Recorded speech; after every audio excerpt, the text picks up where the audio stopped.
Friends, आज हम बात करेंगे लिसनिंग के फिल इन द ब्लैंक्स की। लिसनिंग के फिलिंग द ब्लैंक्स एक ऐसी आइटम टाइप है जो बहुत ही इंपॉर्टेंट है और दूसरी चीज सुपर इजी आइटम टाइप है। Super easy in the sense जो स्पीकर बोल रहा है बस स्ट्रेट फॉरवर्ड वो एज इट इज बोलेगा, वट एवर इज रिटन। जौन से भी वर्ड्स मिस्ड हैं बीच में ब्लैंक्स में वो हमने इजीली करने हैं। तो आज मैं आपको बताऊंगी सबसे आसान तरीका क्या है जिससे हम फटाफट से सारे के सारे ब्लैंक्स इजीली कैच कर सकते हैं। देखो जी, लिसनिंग में दो प्रॉब्लम्स आती है स्टूडेंट्स को फिलिंग द ब्लैंक्स में। क्या प्रॉब्लम्स हैं? या तो उनको सुनता नहीं है, मींस सुनता कैसे नहीं है। फॉर एग्जांपल उसने बोला हैपन्स तो उसने हैपन बोला है, हैपन्स बोला है एस, या फिर हैपन्ड बोला है। तो वो एंडिंग वाला वर्ड आपको कंफ्यूज करेगा। स्पीकर इंटेंशनली वो ऐसे बोलेगा ताकि वो डिफरेंट स्लैंग्स या डिफरेंट एक्सेंट यूज करेगा जिसकी वजह से आपको कंफ्यूजन हो सकती है।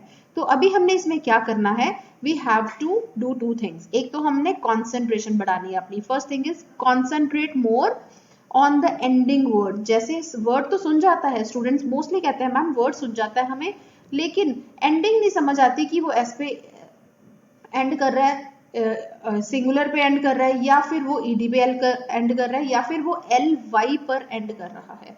तो हमने ज्यादा कॉन्सेंट्रेशन इस चीज पे लगानी है कि एंडिंग वर्ड की सुननी चाहिए। अब दूसरी जो प्रॉब्लम आती है स्टूडेंट्स को वो किस में आती है? फॉर एग्जाम्पल स्पेलिंग्स गलत है। अब उसने हैपन्स तो बोल दिया या हैपन्ड बोल दिया, अब मुझे हैपन्ड में नहीं पता डबल पी आएगा या सिंगल पी आएगा, then there is a problem. तो उसके लिए आपको क्या करना है? सबसे पहले आपको केयरफुली सुनना है, कॉन्सेंट्रेट करना है, रिपीटेडली आपने बैक टू बैक प्रैक्टिस करनी है।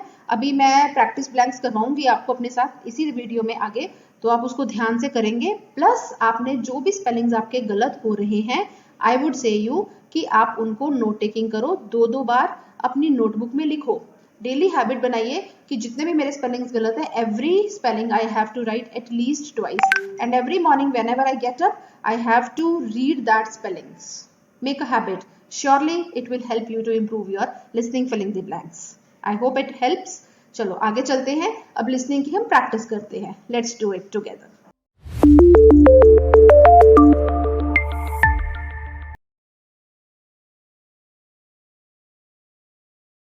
Probably noticed you're more likely to catch a cold if you pull a lot of all-nighters. But lack of sleep can also compromise your immune system's response to vaccines, and in some cases, make the shots useless. So says a study in the journal Sleep. Researchers gave 125 healthy, middle-aged men and women the hepatitis B vaccine, a 3-part vaccine given at 1, 2, and 6 months. And during that time, volunteers tracked their sleep habits. 6 months after the final booster, researchers took blood samples to see if the patients had rallied sufficient numbers of antibodies against Hep B. 18 patients had not. The vaccine had failed. Turns out the vaccine was almost 12 times as likely to fail in volunteers who regularly slept fewer than 6 hours a night, compared to those who snoozed more than 7. Makes sense because previous studies have shown that sleep deprivation cuts numbers of B and T cells, which coordinate the immune system's attack on bad guys. So remember, vaccines aren't magic. You still need a good night's sleep to give them a fair shot.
You've probably heard of peanut or shellfish allergies, but a meat allergy?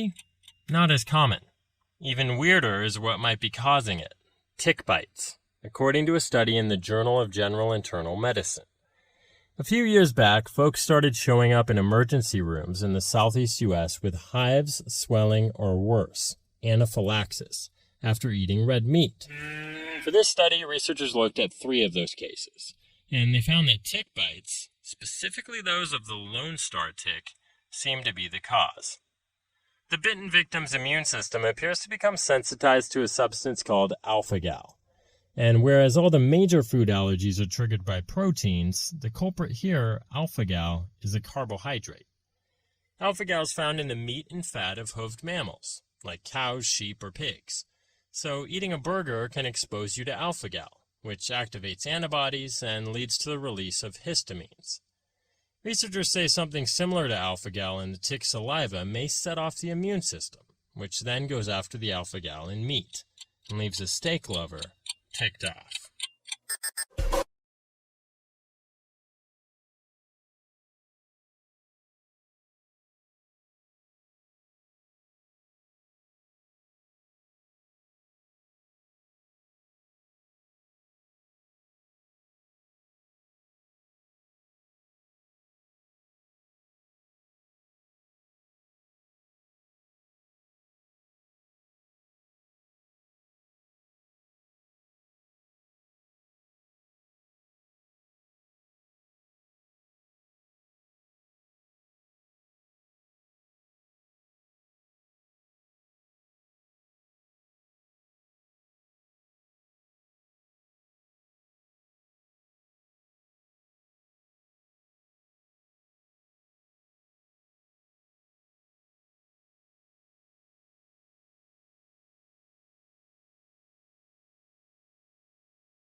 Are human beings inherently generous or selfish? A new study finds that when people have to make the choice instantly, their first impulse is cooperation, which indicates that generosity is innate.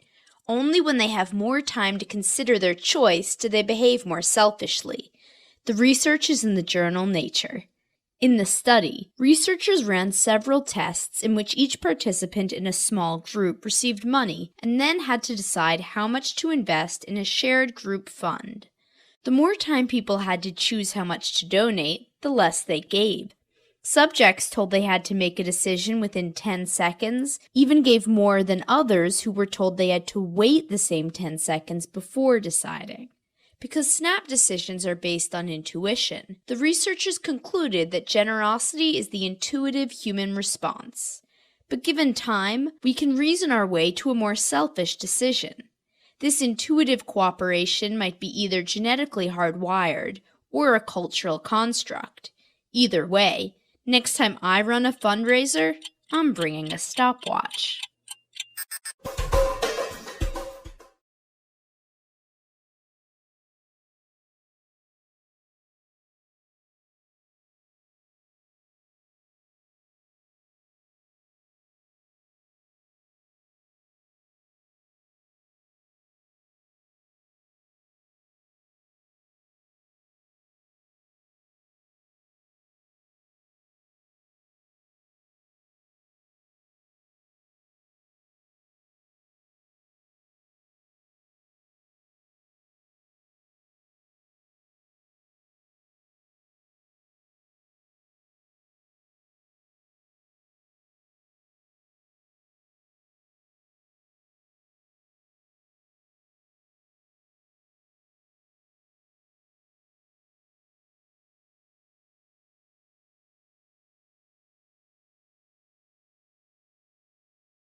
Most of our serious illnesses and deaths in the U.S. now come from preventable diseases, such as heart disease. But we know what works to improve health. A new report recommends 43 changes that can make big improvements. To arrive at their recommendations, researchers reviewed more than 1,000 studies of public health. Their findings are in the American Heart Association journal, Circulation. Some of the suggestions, such as tightening restrictions on smoking, are already paying off in many areas. Others, such as increasing taxes for unhealthful foods, might face stiff opposition, but could pay off large dividends and health savings later. But some surprisingly simple suggestions could be easiest to institute. Try extending the hours for public parks and schools' recreation facilities, or improving sidewalks and visual appeal of neighborhoods to make people want to walk, bike, or run there more often. The authors of the paper argue that the next step is just for policymakers to put these changes into action.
Telling people to change unhealthy behaviors doesn't work.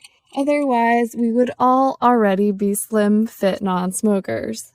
Whether it's habit, the temptation of an ad, or just the easiest option, we often rely on automatic behaviors to get us through the day.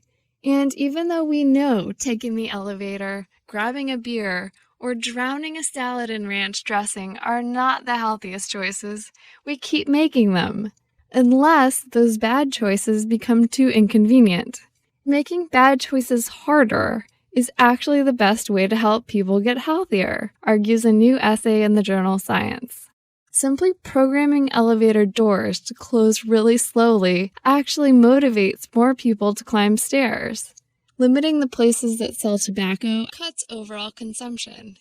And then there's the trusty old salad bar trick. Put healthier options closer than other choices, and more people pick them. Little changes like these reach everyone, not just the people targeted with a health message. And they get us healthier just by letting us stay on autopilot.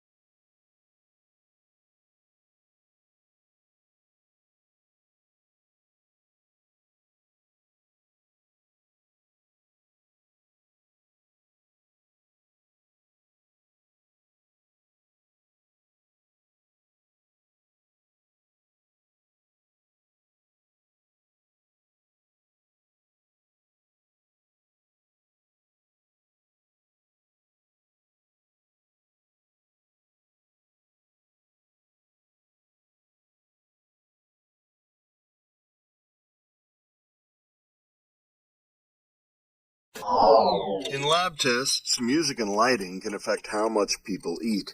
Now a study has found that changing the ambiance of a fast food restaurant to more of a fine dining atmosphere lessened the amount of food people crammed into their pie holes.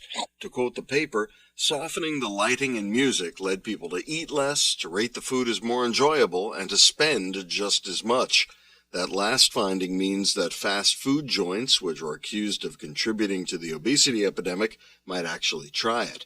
The study was led by well-known eating behaviorist Brian Wansing from Cornell University and appears in the journal Psychological Reports.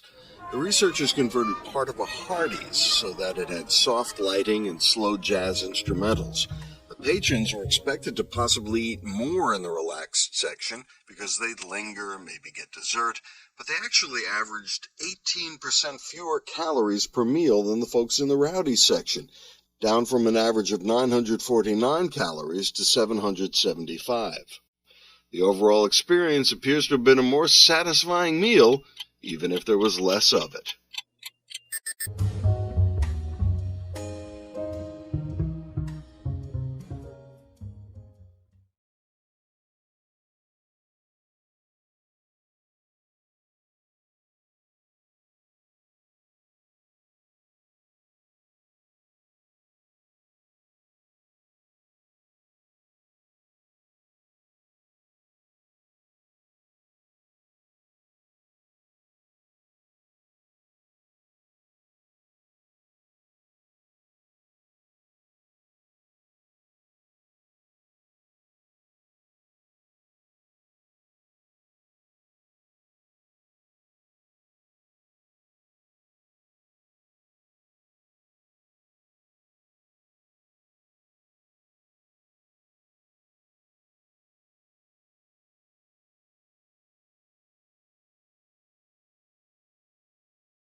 Doctors know a lot about prescribing medications. Take 2 brisk walks and call me in the morning. But for many patients, a light get-moving plan might be just what the doctor should have ordered. Many of us aren't exactly in peak physical condition, but a large number of people are actually deconditioned. So says the Mayo Clinic's Michael Joyner in an essay in the Journal of Physiology.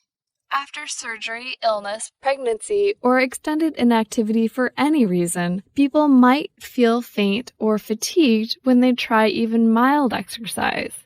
These signs, Joyner argues, should be recognized by doctors not as symptoms that should be treated with drugs, but rather as a medical state of deconditioning that might be better helped with a gentle guided exercise program. It might sound counterintuitive that fatigue can be beat back with exercise, but remember Newton, Isaac, not Fig. A body at rest stays at rest, and a body in motion needs to resist external forces acting upon it that might slow it down.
Malaria is a tropical disease, right? Actually, malaria parasites can be found as far north as Alaska, at least in birds.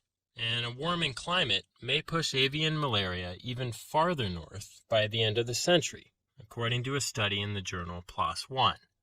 Researchers took blood from nearly 700 birds around Anchorage, Fairbanks, and a truck stop called Coldfoot, Alaska, above the Arctic Circle at 67 degrees north latitude.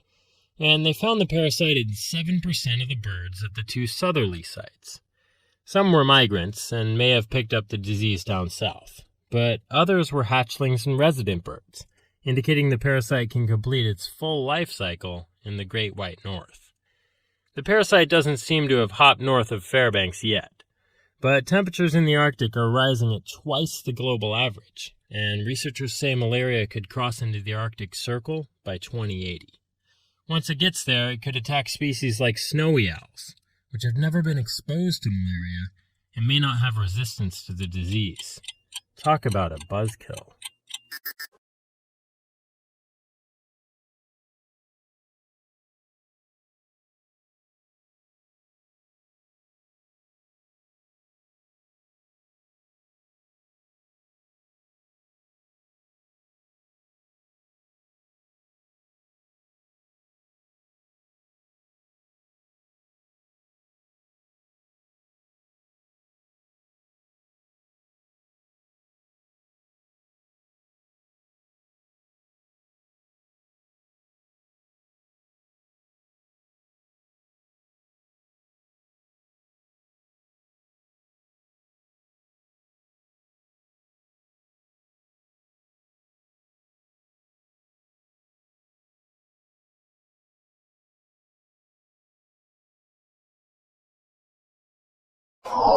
Macular degeneration causes visual distortion and even complete loss of sight. When the wife of chemistry Nobel laureate Walter Kohn was diagnosed with macular degeneration, he wanted to do something.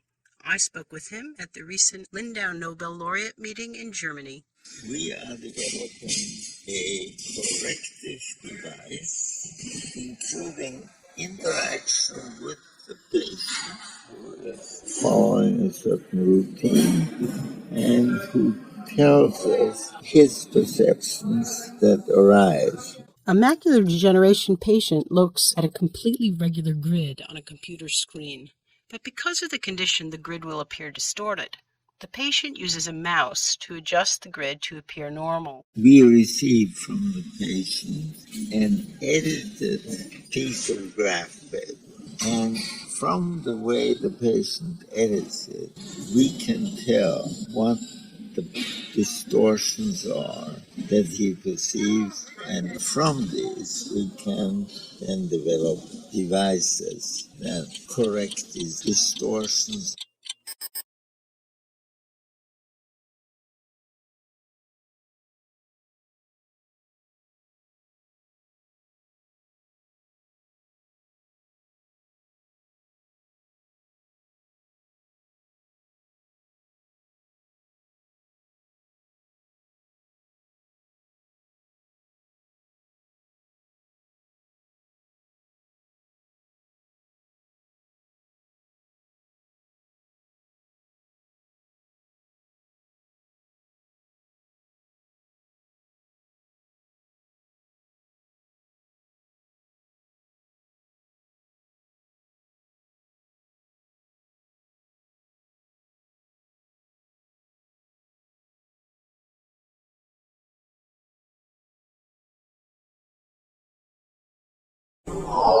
Black holes are common, but actually counting them is no easy task.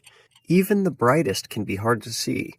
Of course, bright black holes is a bit of an oxymoron, but when supermassive black holes at the center of a galaxy feed, the material falling into them heats up, giving off a bright glow across the electromagnetic spectrum.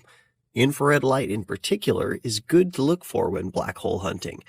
Some feasting black holes are obscured by gas and dust, which absorbs much of their glow, but they still shine in the infrared. It's no surprise then that NASA's infrared WISE spacecraft found a bunch. WISE launched in 2009 to survey the entire sky in the infrared.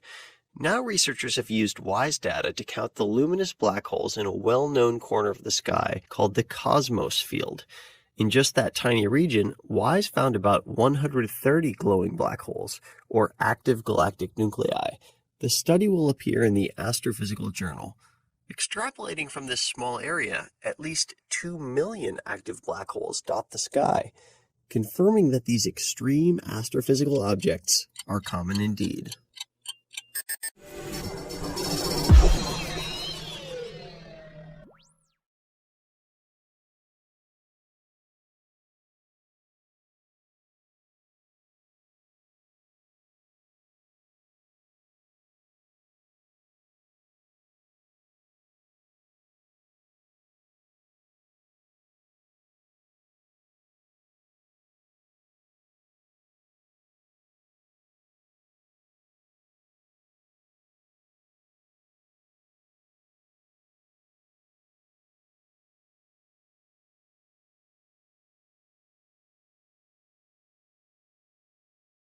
You might not know how many calories were in that sandwich, but if you got lunch at the Massachusetts General Hospital cafeteria, you could tell with one glance whether you'd made a healthful choice.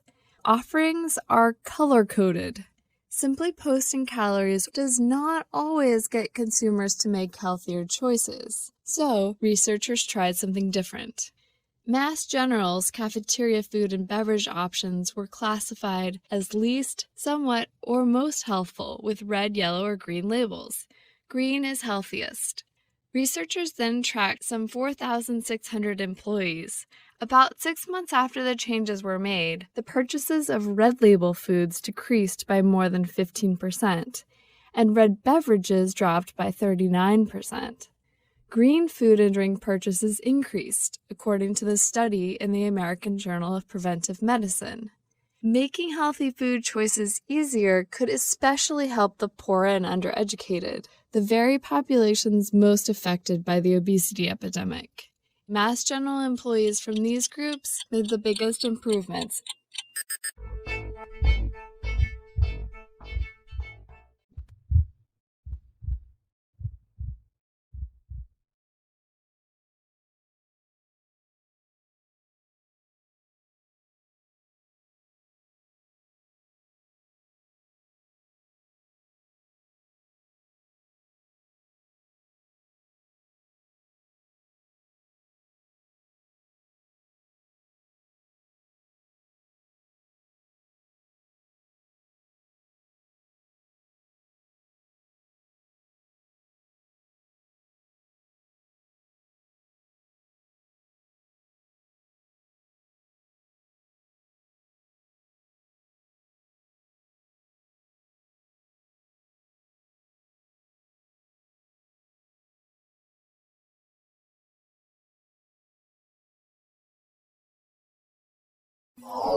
We sign our names to various documents all the time. Some signatures seal a legal contract. Others pledge us to an action. Now a study finds that when and where someone signs a document can influence the likelihood of them being honest or cheating.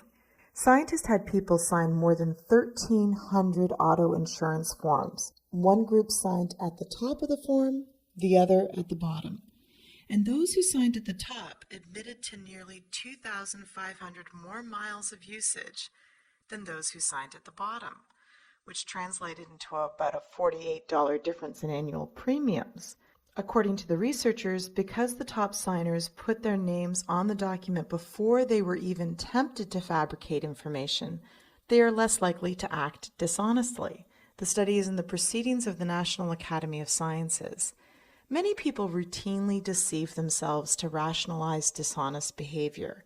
The $345 billion gap between what people should be paying in U.S. taxes and what they claim isn't just due to chronic liars. It also depends on normally honest people stretching the truth.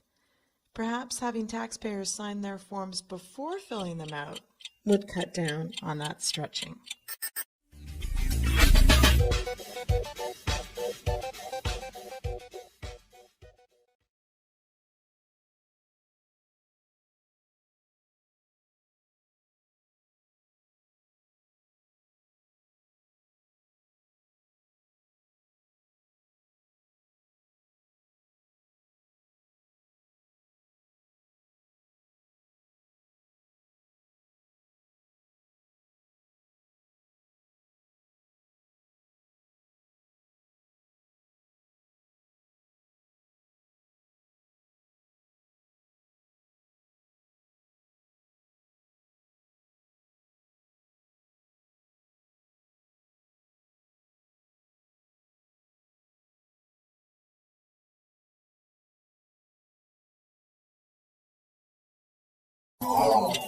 Some people turn their homes into pack rat middens. Such hoarding was thought to be a type of obsessive-compulsive disorder, also known as OCD. But in the most recent diagnostic manual of psychological disorders, hoarding is proposed to be a unique condition. It's now thought to be more about avoiding making decisions about possessions than a general obsession with them. In a recent study, scientists compared the brain activity of hoarders with that of those with OCD, while the subjects were deciding whether to keep or toss their own junk mail and the junk mail of others. Ownership did not affect the brain activity or choices of those with OCD, but the hoarders were different. Their decision-making brain circuit was quiet when contemplating others' mail, but became overactive for decisions about their own mail. Not surprisingly, hoarders kept significantly more of their own mail than the OCD group did. The study is in the Archives of General Psychiatry. Hoarders' self-ratings of indecisiveness correlated with the amount of activity in brain circuits related to exaggerated perception of the risk of a wrong decision. The researchers suggest that hoarding behavior has its own specific symptoms, and should be treated differently than OCD.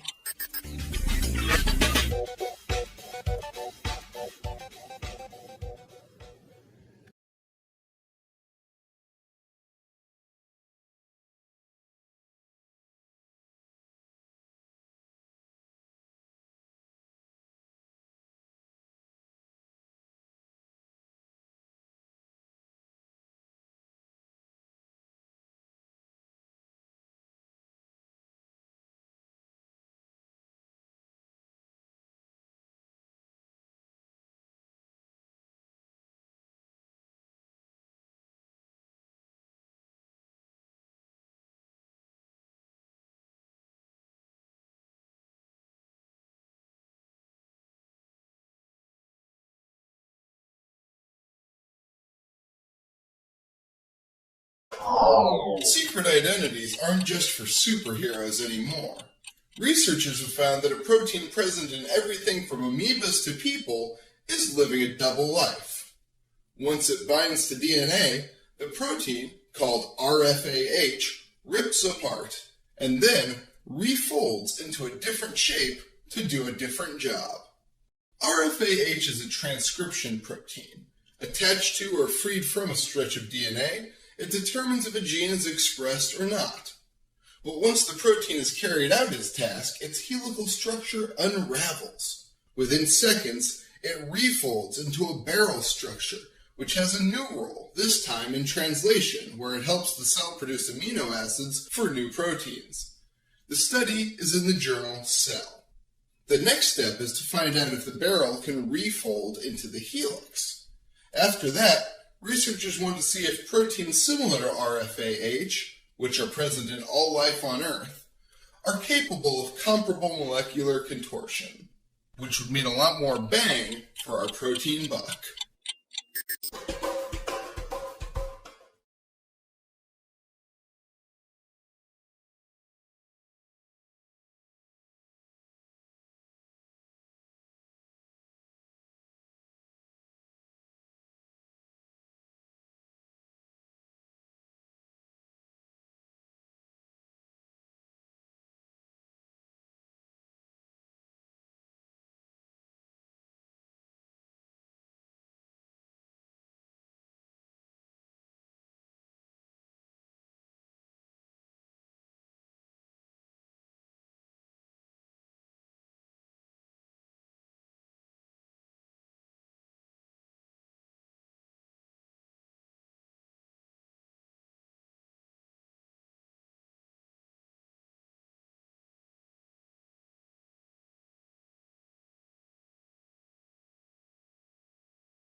Icy objects such as comets may have helped start life on Earth by delivering water and carbon-based molecules to the young planet, because putting something on ice doesn't necessarily keep it from changing. A new study finds that even in frigid, deep space environments, simple hydrocarbon molecules can react to become more complex ones. The process even works when temperatures drop to near absolute zero. But just what kind of organic molecules would exist on the icy bodies of a forming solar system? Researchers at the Jet Propulsion Laboratory in Pasadena, California, investigated how organic molecules might evolve toward greater complexity, even in the cold of interstellar space. The scientists found that ultraviolet light, which radiates from stars and galaxies, can induce rapid changes in icy hydrocarbon molecules cooled to 5 Kelvin. That's a frosty minus 451 degrees Fahrenheit.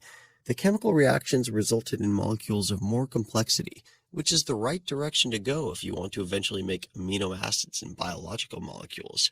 The study appears in the Astrophysical Journal Letters. It just goes to show, if you really want to freeze something in place, you'd better encase it in carbonite.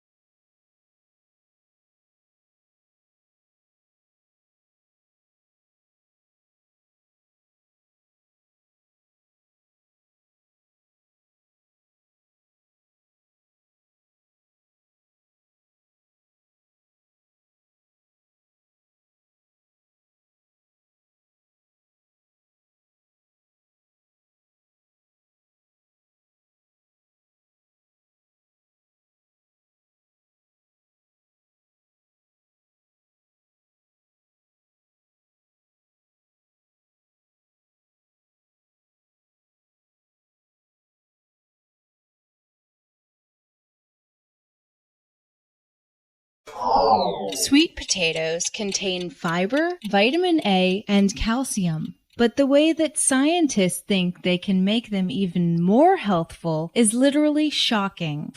Researchers found that giving a jolt of electricity to sweet potatoes increased the level of antioxidants known as polyphenols by 60%. The investigators placed sweet potatoes in a solution of sodium chloride. They found that 0.2 amps of direct current gave the potatoes nearly 1.5 times more antioxidants than potatoes that weren't shocked. The research was presented at the national meeting of the American Chemical Society. It seems that the electric zap stressed the potatoes into producing more polyphenols as a protective mechanism, and the treatment did not sacrifice flavor. Previous research has shown that electrically supercharging white potatoes increases antioxidant levels, so perhaps it's only a matter of time before other fruits and vegetables get shock therapy too.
Kids from the ages of 2 to 19 consume about 7 trillion calories in sugar-sweetened beverages per year, according to Steve Gortmacher of the Harvard School of Public Health.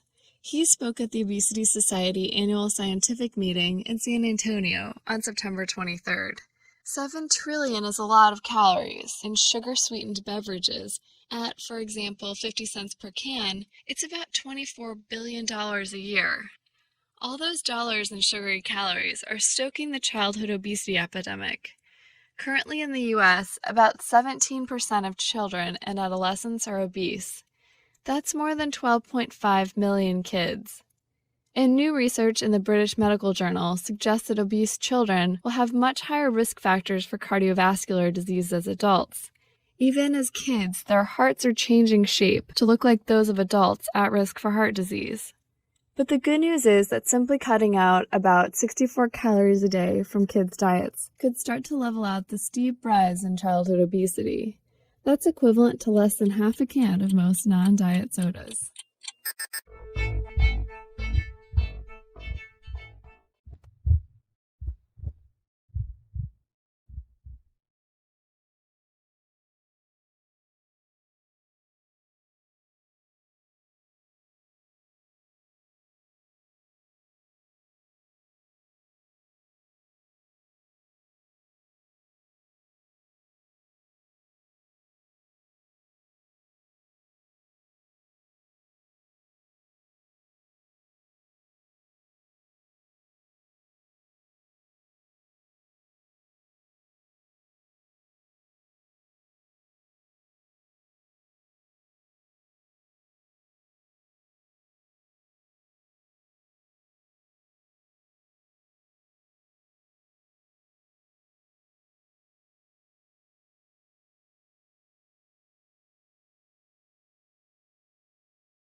Are we smarter than the dinosaurs? Specifically, are we clever enough to avoid their fate? If we don't want to be blown away by an asteroid, it would help to know what's out there.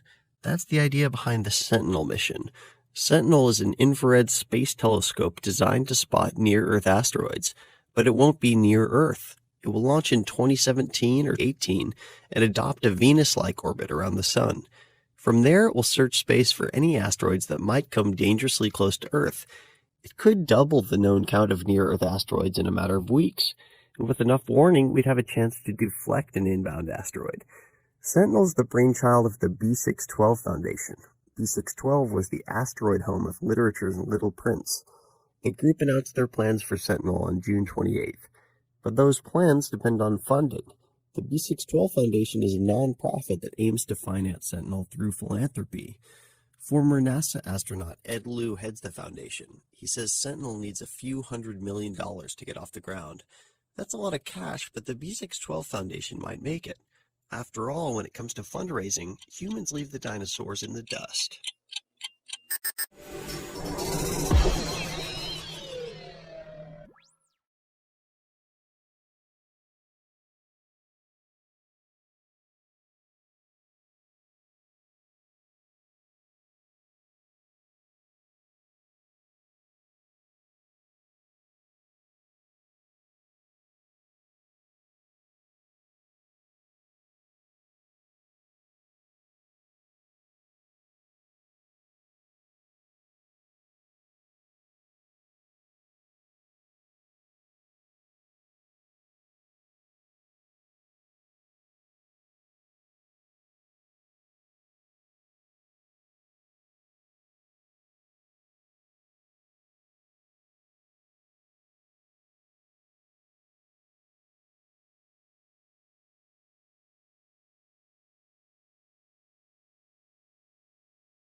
Meetings, calls, kids, dogs, errands, exercise, and all those emails.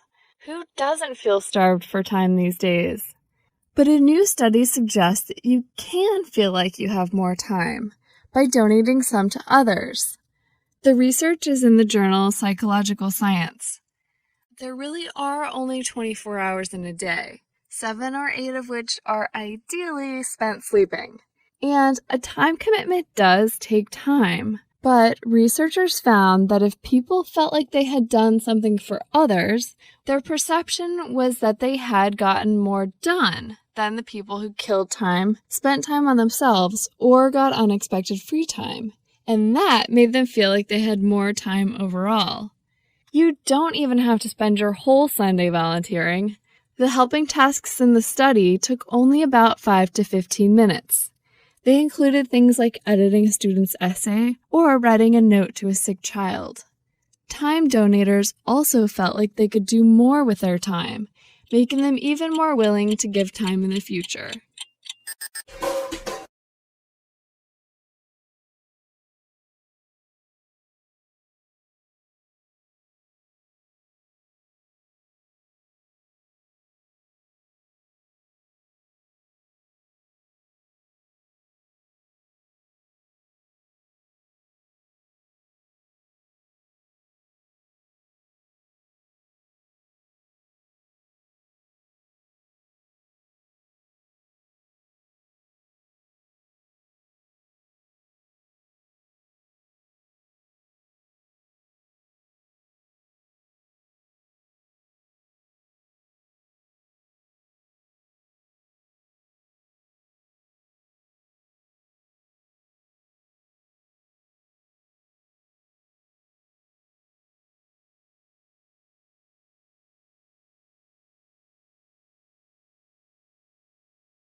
Japan's Fukushima Daiichi nuclear power plant suffered 3 meltdowns last year. Paired with hydrogen explosions, these meltdowns allowed radioactive material to escape. So what's the effect been on the environment and human health? The first clues come from what's called the pale grass blue butterfly. This delicate insect's wings change color and pattern in response to environmental changes. The offspring of female butterflies caught in the Fukushima region 6 months after the meltdowns sported such color pattern changes, as well as deformed legs, antennae, wings, and even eyes. The deformities persisted and got worse in the second generation of offspring as well. The same deformities were found in butterflies collected from the wild, and the researchers induced similar effects by exposing normal butterflies to radiation from cesium particles, like those that escaped Fukushima Daiichi. The research is in the journal Nature Scientific Reports. As for people, more than 3,000 individuals from a town 23 kilometers north of the stricken nuclear power plant also bore detectable levels of radioactive cesium in their bodies. Their total dose of less than 1 millisievert is considered safe, and no radiation sickness was observed. But, says a report in the Journal of the American Medical Association, the men, women, and children exposed need to be watched for the long-term effects of that radiation for the rest of their lives.